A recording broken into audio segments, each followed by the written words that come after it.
Good morning. Good morning. I'm fired up. I am so happy to be here in Baltimore. It's been 22 years since I lived here. I've been living in Chicago the last 22 years. And the challenges are the same. It always comes back to relationships. And do we really care? I'm gonna give you a story. So, on Facebook, I have close to 5,000 friends. Most of them are former students from when I was here. Get all kinds of accolades now because I've been in the business for 33 years. And I hear wonderful things about the impact that I've had. That's not what I want to share with you. I have a student that reached out to me, young lady, when I was a principal. She reached out to me and she said, "Hey, Mr. Carlton, I don't know if you remember me, but I'm hurting.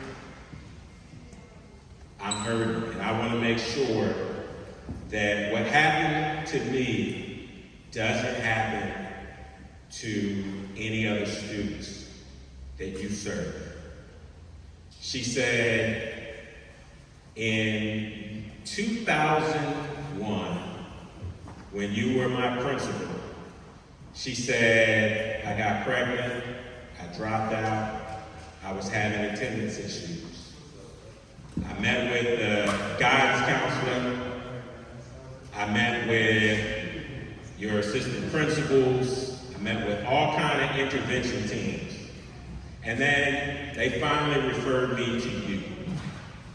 And when you met with me, yeah, you listened, you spoke very well, and you said how much you cared.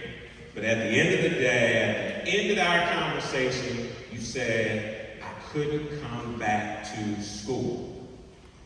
That you would find a program for me. And you did find a program for me. But that wasn't the program that I wanted, and so I dropped out again.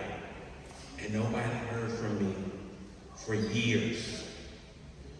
Fast forward, I had another child. I ended up going back to school. I got my GED. I started a business, a hair salon. It's doing very well. She said, but you dropped the ball.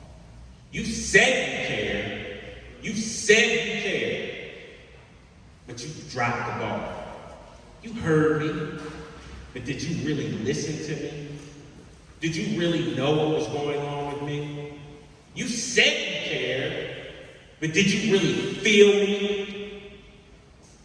Ladies and gentlemen, let me share this with you. That conversation was about 5 years ago.